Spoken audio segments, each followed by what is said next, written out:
Hi, this is Jaydeep. Welcome to the first episode of Unseen Forces Unstoppable India.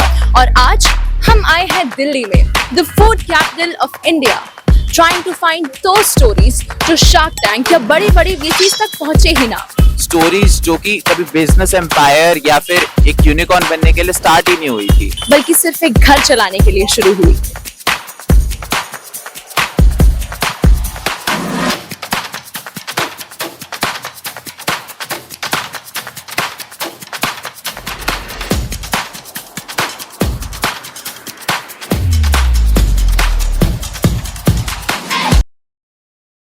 But इससे पहले कि हम इन कहानियों को जाने, what do you consider a successful business? Businesses जो टीवी पे देखते हैं या ब्रांड्स जिनमें सेलिब्रिटीज के चेहरे होते हैं? I believe somewhere along the line we've forgotten वो छोटी छोटी किराने की दुकानें, चाय के ठेले, food stalls, flea markets and what not. India में तो हर एक मोड़ पर एक अलग धंधा चल रहा है और आज हम आए हैं इन्हीं धंधों के पीछे की कहानियां जानने। तो चलिए आज की पहली कहानी ढूंढते हैं।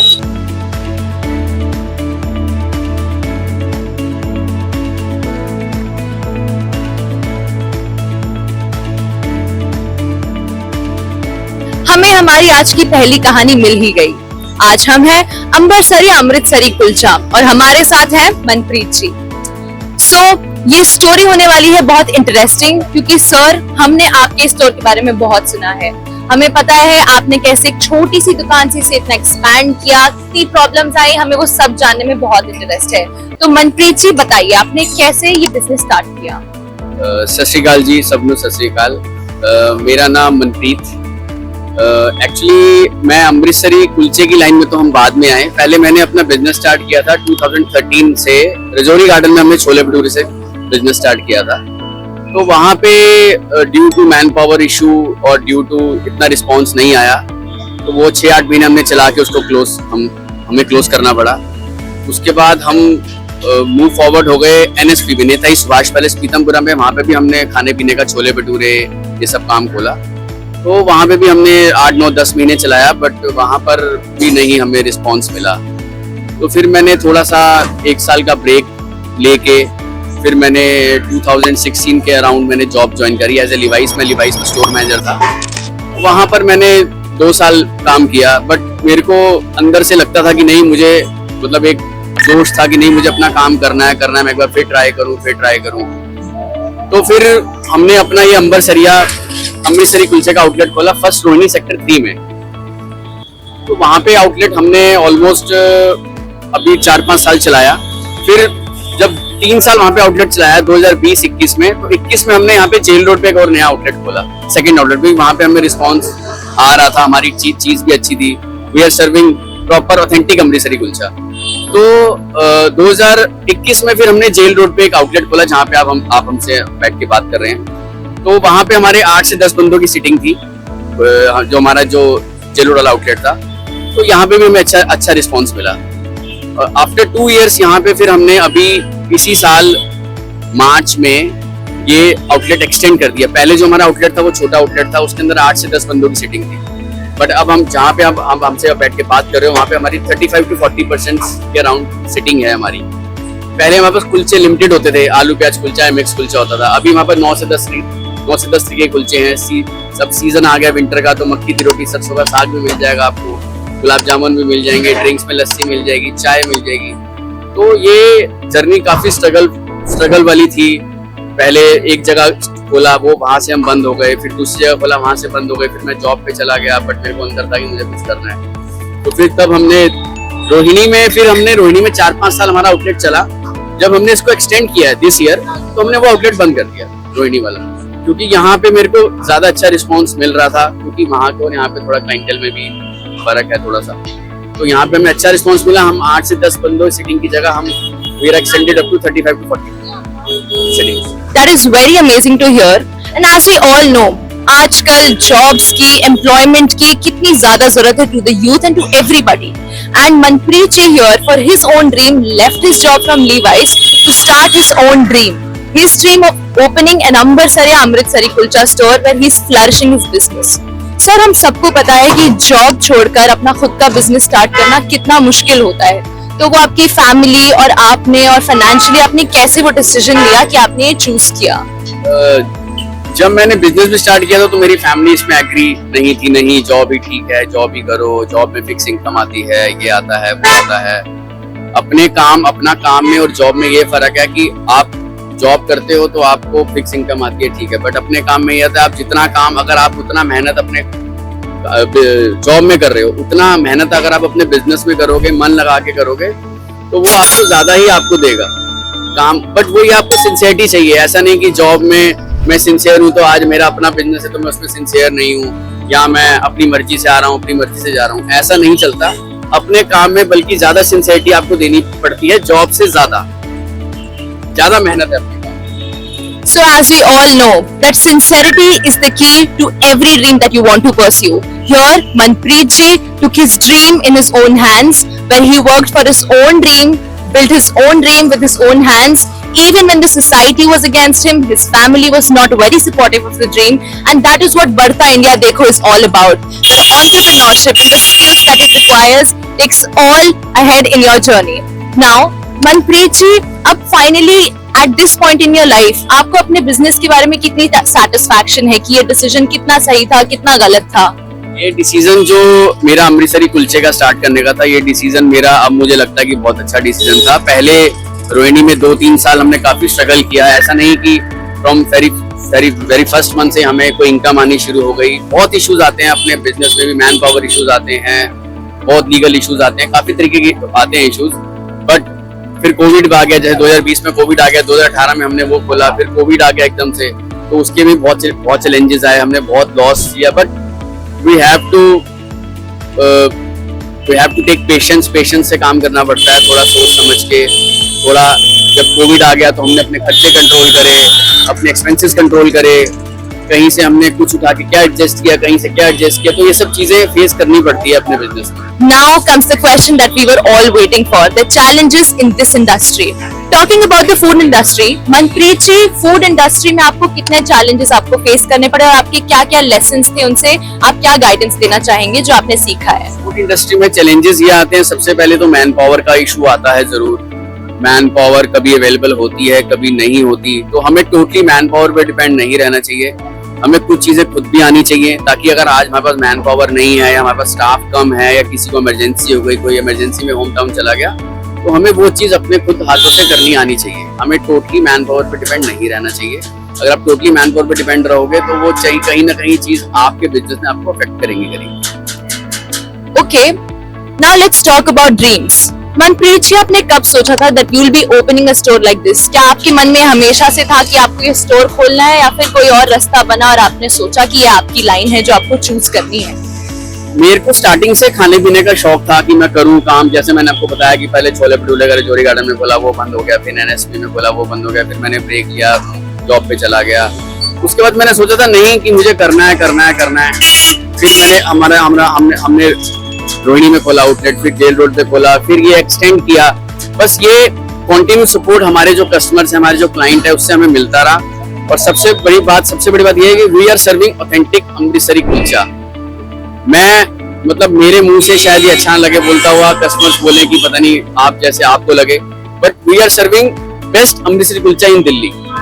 हम दिल्ली में सबसे बेस्ट अमृतसरी कुलचा प्रोवाइड करें। आप एक बार जरूर खा के देखें हमारा कुलचा, या हमारे जो कस्टमर्स भी खाते हैं। आज कस्टमर्स का वापस आना हमारे पास, और एक छोटी से 8 से 10 बंदों की सीटिंग की जगह में 35-40 बंदों की सीटिंग करी, तो वो हमारे कस्टमर्स ने हमें प्यार दिया है और वो कस्टमर हमें दोबारा आते हैं खाने। सो दैट्स व्हाई हमारा जो टेस्ट, हमारी क्वालिटी, हम उसको कॉम्प्रोमाइज नहीं करते, बिल्कुल भी किसी चीज का कॉम्प्रोमाइज नहीं होता। जो चीज हम स्टार्टिंग से यूज करते हैं वही चीज हम आज भी यूज करते हैं। तो हमारा जो टेस्ट है वो सबसे बड़ी बात, हमें हमारी क्वालिटी है, वो हमें सक्सेस हमें दिला रही है। Okay, so that's a very good example of having a street entrepreneur, or I must say streetpreneur. So Manpreet ji, were you the first person जो अपने घर में एक business owner बना? Yes, I am the first person. मेरे father का भी business था, बट वो इतना लार्ज स्केल पे नहीं था। बट वो उन्होंने बिजनेस में भी काफी स्ट्रगल किया, तो वो मुझे ये बोलते थे नहीं जॉब बेस्ट है, जॉब ही ठीक है, उसमें फिक्स इनकम आती है। बट मेरे को स्टार्टिंग से था कि नहीं मुझे बिजनेस करना है। तो ये स्टेप मेरा बहुत अच्छा रहा, जो हमने अमृतसरी कुलचे का जो बिजनेस स्टार्ट किया रोहिणी से लेके जेल रोड तक। तो ये बेस्ट जर्नी है अभी तक, और अभी हमें और आगे जाना है। ओके, सो आज की यूथ को भी अगर देखा जाए तो यूथ भी चाहती है कि वो बिजनेस के अंदर आए, वो भी एंटरप्रेन्योरशिप करे, बट उनके मन में भी थोड़े डाउट्स आते हैं कि व्हाट इफ लॉसेस आए या व्हाट इफ कोई और प्रॉब्लम आए, तो उनको गाइड करने के लिए आप उनको क्या कोई एडवाइस देना चाहेंगे? एडवाइस मेरी यही रहेगी, अगर आप खुद का कोई बिजनेस करना चाहते हैं, आपको थोड़ा पेशेंस रखना पड़ेगा। स्टार्टिंग में बहुत प्रॉब्लम्स आएंगी, हर्डल्स आएंगे, लाइक मैन पावर हो गया, खाने पीने के काम में, या और कोई भी बिजनेस करेगा, कोई यंग जनरेशन, उसमें बहुत सारी प्रॉब्लम्स आएंगी, फाइनेंशियल इश्यूज भी आएंगे, कभी कभार आपको घर से सपोर्ट नहीं मिलेगा, बट वही चीज़ें आपको पेशेंस रख के हर चीज़ करनी है। कोशिश करिए आप अपने हाथ से जितना काम सीख सकते हैं, आप किसी पे depend, man power is required. Man power मैं नहीं कहता कि जरूरी नहीं है, मैन पावर जरूरी है, उसके बगैर काम नहीं होता, but in emergency, in case अगर मैन पावर नहीं है तो वो आपको काम अपने हाथ में आना चाहिए। और let's start from small thing, small business, let's start from small setup कर लीजिए। खाने पीने के काम में है कि आप अपनी क्वालिटी को मेंटेन रखेंगे और कस्टमर सर्विस आपकी गुड होनी चाहिए, क्वालिटी टेस्ट अच्छा होना चाहिए, आपका बात करने का तरीका कस्टमर से, ये सब सारी चीज़ें होते हैं जो हमें सक्सेस दिलाती हैं बिजनेस में। छोटे से सेटअप करो, छोटे से सेटअप से स्टार्ट करो, तो धीरे धीरे आपको लगता है तो आप यू शुड गो। सर, तो आपकी क्या कहानी है? मैंने 16.5 ईयर में 16.5 साल का था, मेरे फादर साहब का देहांत हो गया, एक्सपायर हो गए थे। मैंने 12th पास की थी, रिजल्ट भी नहीं आया था, रिजल्ट भी विद इन 1 or 2 days, 2 दिन के बाद रिजल्ट आया था। उस दौरान ऐसी कंडीशन हो गई। 16 साल में नेचुरली क्या नॉलेज या क्या आई थिंक सो, तब उसके बाद मेरे मदर की उम्र 33 साल के थे, तो 30 या 34, तो हमने बड़ा ही, खैर ईश्वर की कृपा से हमने, माता जी ने मेरे मदर ने बहुत मेरे को, माता जी और पिता का दोनों का एक प्यार दिया, और वो उन्होंने ही मेरे को ईश्वर का रास्ता दिखाया, परमात्मा का, और उनके ही ताकत से मैं आगे बढ़ पाया। सबसे पहले तो ये लाइफ का है कि हर एक इंसान को अपने माता पिता का आदर करना चाहिए, सम्मान करना चाहिए, सबसे बड़ी वही ईश्वर की जीत है। उसी में आज उनके आशीर्वाद से मैं यहाँ तक पहुँचा सबसे। बाकी ये मेरी चौथी जनरेशन है, मेरा बेटा, मेरे दादाजी, मेरे पिताजी, उसका मेरा बेटा है। तो फर्स्ट जब हम अभी आप ऊपर बैठे, जहाँ पे हमारा रेजिडेंस होता था, हमारा घर था, यहाँ पे हम रहते थे, नीचे एक 5 फुट के खड़े के अंदर हम बेकरी स्टार्ट, तो यहीं पे हमारा ओवन, यहीं पे भट्टी होता, उसी को हम यहीं बिस्किट बनाते थे, केक भी यहीं बनते थे, सब कुछ यहीं बनता था, यहीं लोग सोते थे। हमारे इवन कि हमारे फादर साहब और जिससे हम काम होता था, तो यहीं नीचे ही सो जाते थे साथ में, अपने हाथ से उन्होंने काम किया। तो ये जो हमने बचपन में देखा, सीखा, उनसे हर चीज़ की ये प्रेरणा मिली हमें, अपने बड़ों से सीखे। तो ईश्वर के पास से हमारे को भी एक मोटिव मिला कि यही बचपन से ही कि नहीं, ऐसा जुनून है। इन बिटवीन फादर साहब ने काफ़ी मेहनत किया, काफ़ी कुछ आगे किया, और 45 ईयर्स ओल्ड मेरे पिताजी 45 ईयर्स के थे, और जो फादर में 10 साल का गया था, तो वो एकदम से ही हम बहुत शौकजनक, इवन की लेबर तक में जितना स्टाफ था, जितने मेंबर थे लेबर के, स्टाफ घर के परिवार है, मेंबर्स हैं, उनको एक वो लगा कि 16 साल में और क्या कर पाएंगे। उस जब ज़माना बड़ा सीधा होता था। आज तो फिर भी आज हमारे बच्चे हमसे इतनी आगे हैं कि जो आज की जनरेशन है, और उससे हम 15 साल और 16 साल आज की कंपेरिजन 35 ईयर्स बैक किया जाए तो बहुत फर्क। तब इन लोगों ने सोचा नहीं कि हमें अपना रास्ता देखना चाहिए, तो कैसे सिस्टम होगा। तभी हमारे पास स्टॉक था, बंदे थे, उन्होंने कोई बिहार से, कोई गुड़गांव, अपना हिमाचल से, कोई देहरादून से, हर देश का अलग, हर राज्य से अलग थे, और उन्होंने अपना ये प्लान किया, नहीं हमें कुछ अपना देखना पड़ेगा, ये आपको बहुत है। वो भी हमारे सामने स्थिति आई, स्टेज आई, लेकिन हमने हार नहीं मानी। ना हमने कानों में शुरू चलना, लेकिन हमने अपने तक पढ़ने नहीं दिया, क्योंकि फर्स्ट डे जिस दिन फादर साहब का देहांत हुआ, उसी क्षण, उसी दिन, इवन की जो क्रियाक्रम जो भी हुआ, 3 दिन के बाद ही मैं अपने आपको डाल लिया। इवन कि अपने फादर साहब के कपड़े क्या, शूज़ क्या, मैंने उसी चीज़ में अपने को डाल दिया। 16 साल के अंदर उसी चीज़ में मेरे को आना पड़ा 45 डेज साल में। और वही चीज़ आज यहाँ तक हम पहुँचे हैं करके मेहनत, माता जी का बहुत सहयोग रहा। उन्होंने हर टाइम हर घड़ी मेरे को साथ दिया, मेरे ऊपर उनका आशीर्वाद रहा। हर किसी चीज़ की मेरे को कोई भी दिक्कत होती मैं उनसे सलाह करता था। माता जी, सिर्फ मेरे माता जी से, मदद से, मैं अपनी मदद से कोई भी बात होती थी, कोई भी चीज़ होती उनसे पूछता था, और जिससे मेरे को ताकत मिली। Well, that's so amazing and so inspiring कि आपको 16 साल की उम्र में आना पड़ा, अपना बिजनेस संभालना पड़ा। एंड मैं तो मतलब सोच भी नहीं सकता कैसी स्टेट होगी 16 साल में, सब कुछ एकदम से सारा भार हमारे कंधों पे, और अब पूरा बिजनेस देखना है, फैमिली को देखना है। इससे थोड़ा सा और पीछे चलते हैं सर।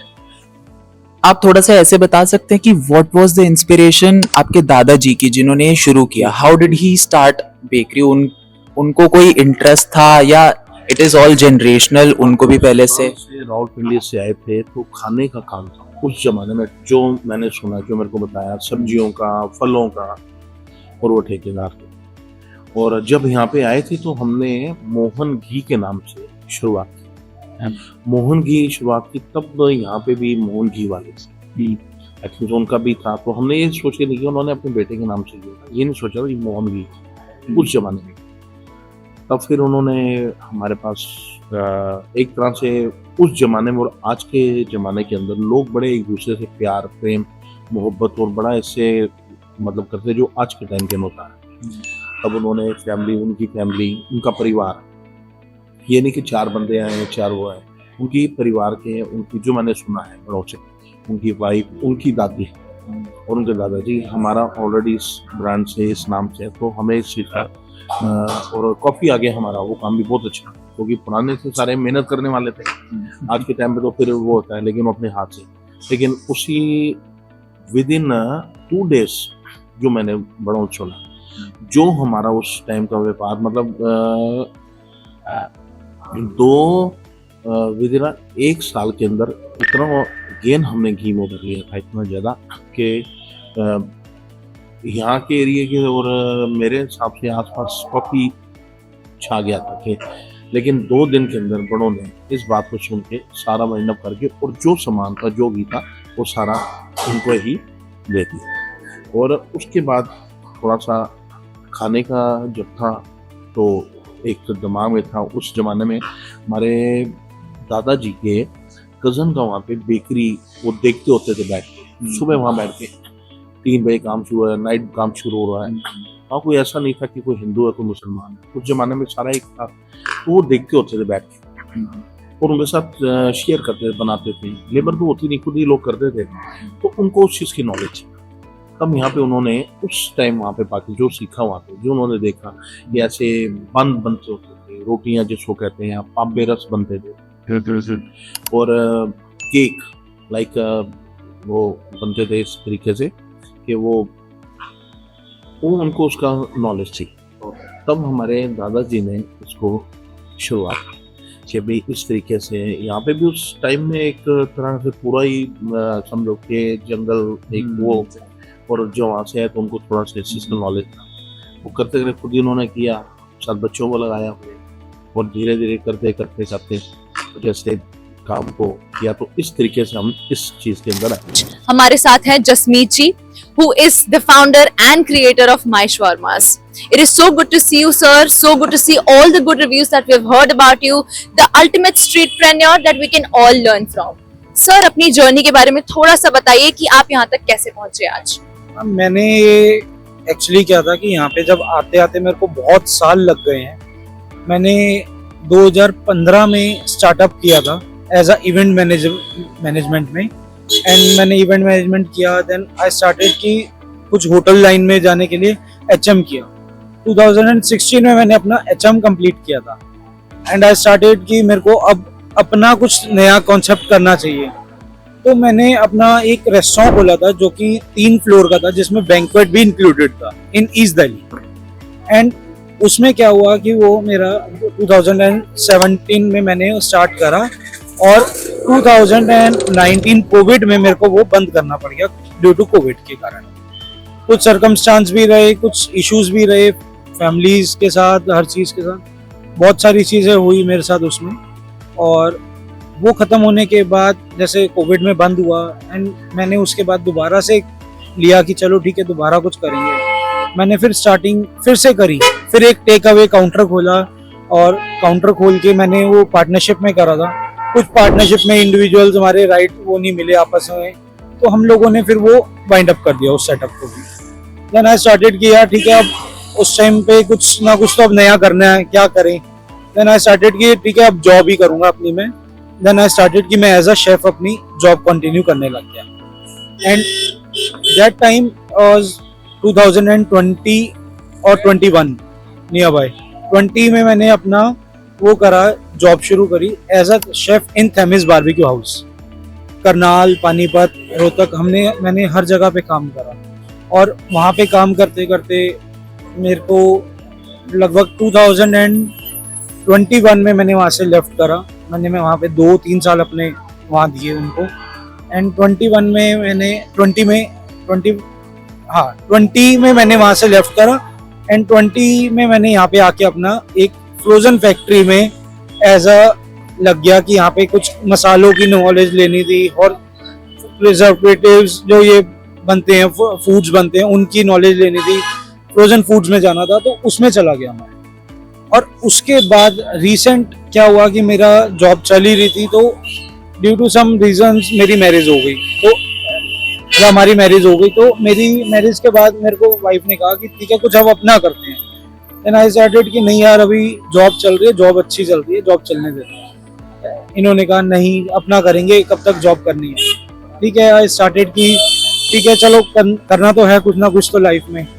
देन आई स्टार्टेड कि ठीक है यार अपना करते हैं। बहुत लोगों ने मुझे ये भी कहा कि आप कार्ट लगाओगे, अब कार्ट तक की वो आ गई है कि कार्ट लगाना पड़ेगा अब हमें। बहुत लोगों ने हमें वो भी करा, मतलब क्या कहूँ मैं, बहुत चीजें हमने सुनी उस चीज के लिए। देन आई स्टार्टेड 2022 में मैंने इस कार्ट को स्टार्ट करा था। आज 25 हो गया है मेरे को इस कार्ट को रन करते हुए और सक्सेसफुली मैं बहुत सक्सेस फील करता हूँ इस कार्ट को रन करते हुए। और जिन्होंने मेरे को ये बात बोली थी ना कि आप कार्ट लगाओगे अब यही टाइम रह गया, आज वो बंदे खुद आगे कहते हैं कि यार भैया पार्टनरशिप कर लेते हैं यार कभी एक टाइम पे, कोई हो नया कर रहे हो स्टार्ट तो हमारे को भी बताना। That is so amazing to hear when you hear such passion from a street entrepreneur, and that is what we are talking about here, the streetpreneurs. So, sir हमें ये भी बताइए what are your sales per day? आपकी sales कैसे चलती हैं? Sales में हमारा बहुत अच्छा रहा है, मतलब हमने स्टार्टिंग से अपनी सेल्स को बहुत गेन करा है, लोगों ने बहुत प्यार भी दिया है। हमने कुछ एक्चुअली हम लोगों को ये था कि हम लोगों ने सेल्स में यहाँ पे इसलिए इनका वो करा है क्योंकि हमने लोगों को समझा कि क्या लोगों को चाहिए। एक हेल्दी फूड चाहिए, हेल्दी कार्ट पे चाहिए, हर चीज़ चाहिए। देन सेल्स मेरी बहुत अच्छी गई है। सेल्स में मैं अगर कहूँ तो मैंने बहुत अच्छी सेल करी है यहाँ पे, नो डाउट। बट ये है कि बहुत ऊपर वाले की मेहरबानी से हमने बहुत अच्छा काम करा है यहाँ पे। That is so amazing to hear, and as you told us कि आपने पहले event management से शुरू किया and then you went for hotel management. So how did you think कि food was your ultimate passion? Actually क्या था, मेरे को फूड का क्रेविंग था, शुरू से मेरे को बहुत शौक था। मतलब मैं बचपन से मेरे को क्रेविंग थी कि मैं किचन में जाके ना कुछ बनाता रहता था। तो मेरी मदर, मेरी फैमिली कहती थी तेरे को बहुत शौक है फूड का। तो मैंने शुरू से कहता भी था, मैं एक टाइम पे ना अपना रेस्टोरेंट खोलूंगा, अपना रेस्टोरेंट करेंगे। तो बस वही था, क्रेविंग्स थी, कुछ अपने मन की क्रेविंग्स थी कि हाँ कुछ करना है अपने लिए। और मेरे को ये था कि फूड्स में मैंने इवेंट लाइन में भी गया हूँ, यहाँ तक कि मैंने sports events, football, hockey, cricket, हर इवेंट में काम करा है। That is so good to hear, sir. अगर बात करें आज के यूथ की, then everybody wants to have their own businesses rather than doing the job which they think is a rat race of 9 to 5. तो सबको उससे हटकर अपना बिजनेस स्टार्ट करने के लिए थोड़ी सी मोटिवेशन किससे मिलती है? The established entrepreneurs और passionate entrepreneurs like you. So उस यूथ के लिए आपका क्या मैसेज होगा if they want to pursue entrepreneurship? मैं एक ही यूथ को वो दूंगा कि कभी भी हार मत मानो। अगर एक चीज से आप अगर फेल हुए हो ना तो ट्राई करते रहो, क्योंकि मैंने भी अपनी लाइफ में ना वो गिर के सीखा है कि मैं जहाँ गिरा हूँ ना, मैंने बहुत बार गिरा हूँ, एक बार नहीं बहुत बार। मैंने अपना होटल खोला, बहुत लॉसेस हुए, लगभग मैं उसमें 70-80 लाख के लॉस में था। और उसके बाद फिर मैंने एक स्टार्टअप करा, फिर मेरे को लॉस हुआ। मैंने कहा ठीक है ठीक है, लॉस अपनी अपनी जगह पे होते हैं, लॉस करना भी है, कोई बात नहीं, एक टाइम आएगा कि शायद मैं कुछ सक्सेस बन पाऊंगा। और आज मेरे को ऐसा लगता है कि ठीक है, मैंने लॉसेस तो कवर नहीं कर पाया, लेकिन इतना हो गया कि अपनी फैमिली को स्टेबल कर पाया हूँ, अपनी चीजों को स्टेबल कर पाया हूँ और आगे भी कर पाऊंगा। That is so good to hear, sir. Just one more question that I wanted to ask was कि आपकी फैमिली में क्या कोई और भी बिजनेस करता है या आपने शुरू किया है अपनी फैमिली में एक नया रास्ता? नहीं, मेरे फादर एक बिजनेसमैन है, उनका अपना कंस्ट्रक्शंस का बिजनेस है, वो बिल्कुल भी सेपरेट लाइन में है। तो मैं यहाँ पे बिजनेस मैंने स्टार्ट करा, तो यहाँ पे मेरे साथ मेरा ब्रदर मेरे साथ हेल्प करता है मेरी यहाँ पे बिजनेस में, एंड मेरी वाइफ मेरे साथ हेल्प करती है कभी कभार। वैसे वो टीचर है, स्कूल टीचर है वो, उसने ही मेरे को सपोर्ट करा और उसी ने मेरे को यहाँ पे जहाँ पे भी हूँ एक दूसरे के साथ सपोर्ट में आए हैं, हम खड़े हुए हैं यहाँ पे और हमने ये बिजनेस को स्टार्टअप करा है। All right, that is so good to hear all of your thoughts. कहते हैं जिंदगी में कुछ ना होगा तो तजुर्बा होगा, and sir is the ultimate example of that. So that was it, our ultimate final story for the day. What a day it has been. All the stories that we heard today were nothing short but inspiring, with spark in their eyes and wisdom in their words. Each story that we heard told us how important it is to have a dream and be passionate about it. So let's amplify these voices that form the community and the backbone of the economy of our country, which truly justifies our motto, Unseen Forces, Unstoppable India. So, if their journey and their voices touched you, don't forget to like, share and subscribe, and keep watching Badhta India Dekho for more such content.